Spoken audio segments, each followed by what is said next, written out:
Bismillahirrahmanirrahim. Assalamualaikum warahmatullahi wabarakatuh.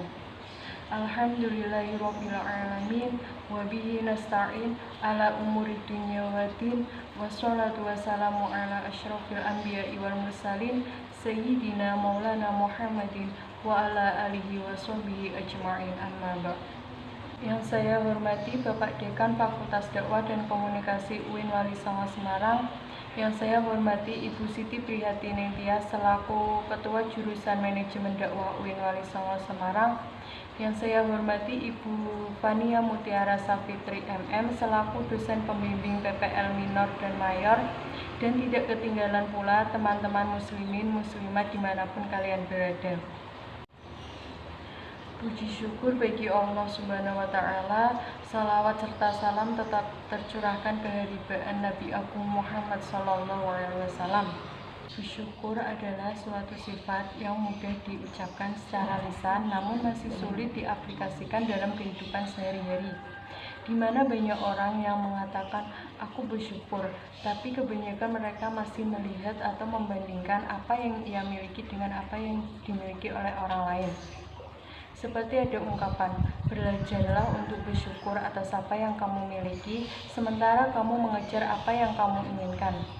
Dari kutipan tersebut yang mengandung makna di mana kita harus mensyukuri atas apa yang kita miliki, dengan sementara kita mengejar apa yang kita inginkan. Kita boleh membandingkan apa yang kita miliki dengan apa yang orang lain miliki, namun itu sebagai acuan untuk diri kita menjadi lebih baik atau bahkan lebih baik daripada orang tersebut. Tentunya merealisasikan rasa syukur itu sendiri tidaklah mudah. Akan tetapi kita butuh kepada sesuatu yang bisa memberikan pemahaman tentang hakikat daripada syukur itu sendiri. Ketahuilah, sesungguhnya Allah mencintai orang-orang yang bersyukur. Allah Subhanahu wa Ta'ala memuji Nabi Nuh dalam surat Al-Isra ayat 17 juz 3 yang berbunyi, Abdan syakuron, hamba yang banyak bersyukur.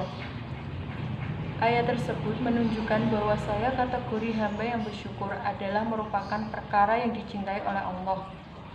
Kalau kita melihat fenomena yang terjadi pada akhir-akhir zaman ini, di mana akan mendapati salah satu akar permasalahan yaitu kurangnya rasa syukur yang dimiliki oleh manusia dan mengingat jauh dari kematian. Syukur yang benar pasti akan melahirkan perilaku yang baik dan tepat. Allah Subhanahu wa Ta'ala berfirman tentang keharusan bersyukur dalam surat Al-Baqarah ayat 152 yang bunyinya, fadhkuruni adzkurkum washkuruli wala takfurun, yang artinya, karena itu ingatlah kamu kepadaku, niscaya aku ingat pula kepadamu, dan bersyukurlah kepadaku dan janganlah kamu mengingkari nikmatku. Dari ayat tersebut secara jelas memerintahkan kita untuk bersyukur atas apa saja yang Allah berikan kepada kita. Baik buruknya yang Allah berikan kepada kita, kita harus tetap bersyukur. Sesungguhnya seseorang yang disebut bersyukur apabila ia telah memenuhi 3 syarat, yaitu pertama, yaitu mengakui nikmat Allah dengan hatinya bahwa saya itu adalah nikmat Allah. Disebutkan dalam hadis Nabi Shallallahu Alaihi Wasallam bahwa Rasulullah bersabda, Allah Ta'ala berfirman yang artinya, masuk di waktu pagi ini, di antara hambaku ada yang beriman kepadaku, ada pula yang kafir kepadaku. Adapun orang yang mengatakan, kami dihujani dengan karunia-Nya dan rahmat-Nya, maka ia adalah hamba yang beriman kepadaku dan kafir kepada bintang-bintang. Adapun yang mengatakan, kami dihujani dengan bintang ini dan itu, maka ia adalah orang yang kafir kepadaku dan beriman kepada bintang-bintang. Maka hamba ini menisbatkan nikmat itu kepada selain Allah. Sedangkan orang yang mengatakan kami dikaruniai dengan rahmat-Nya, maka ia adalah orang yang mengakui nikmat itu milik Allah. Berarti ia telah bersyukur kepada Allah. Yang kedua, hamba yang bersyukur yaitu yang mengucapkan dengan lisannya, di mana dia memuji Allah Subhanahu wa Ta'ala. Dia memuji Allah dengan berucap Alhamdulillah. Rasulullah SAW bersabda, "Laisa ahadun ahabba ilaihi mad'ahu minallah." Artinya, tidak ada siapapun yang paling suka untuk dipuji melainkan Allah Subhanahu wa taala. Hadis riwayat Muslim. Allah cinta kepada hamba-hambanya yang suka memuji Allah. Oleh karena itu, orang yang senantiasa memuji adalah hamba-hamba yang dicintai oleh Allah. Disebutkan dalam hadis Nabi bahwa seorang hamba apabila ia telah makan, ia mengucapkan Alhamdulillahilladzi at'amani hadza ta'ama wa razaqanihi min ghairi haulin minna wala quwwatin. Yang artinya, segala puji bagi Allah yang telah memberikan makanan ini kepadaku, makanan ini dan memberikan rezeki kepadaku, makanan ini dengan tanpa ada daya dan upaya kecuali melainkan dari Allah Subhanahu wa taala. Hadis riwayat Tirmizi.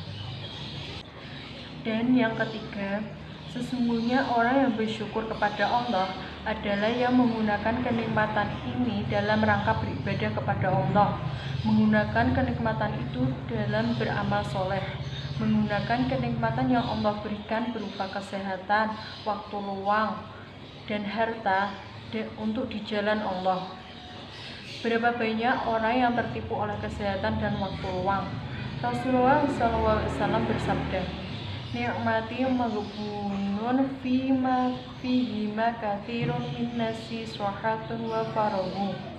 Artinya, dua kenikmatan yang sering dilupakan oleh manusia adalah kesehatan dan waktu luang. Hadis riwayat Ibnu Majah. Ketika kita diberikan waktu luang dan kesehatan, alangkah lebih baiknya kita gunakan untuk mendekatkan diri kepada Allah selain mengejar duniawi. Di mana pilihan manusia tidak banyak. Selagi masih sehat dan memiliki waktu luang, sebaik mungkin digunakan untuk mendekatkan diri kepada Allah dan menikmati dan mensyukuri setiap nikmat yang Allah berikan. Ada awal pasti ada akhirnya. Begitu juga yang dapat saya sampaikan. Semoga apa yang saya sampaikan dapat bermanfaat bagi kalian semua. Tidak ada manusia yang luput dari kesalahan. Maka itu kurang lebihnya saya mohon maaf. Wabillahi taufiq wal hidayah wa ridho wa inayah. Wassalamualaikum warahmatullahi wabarakatuh.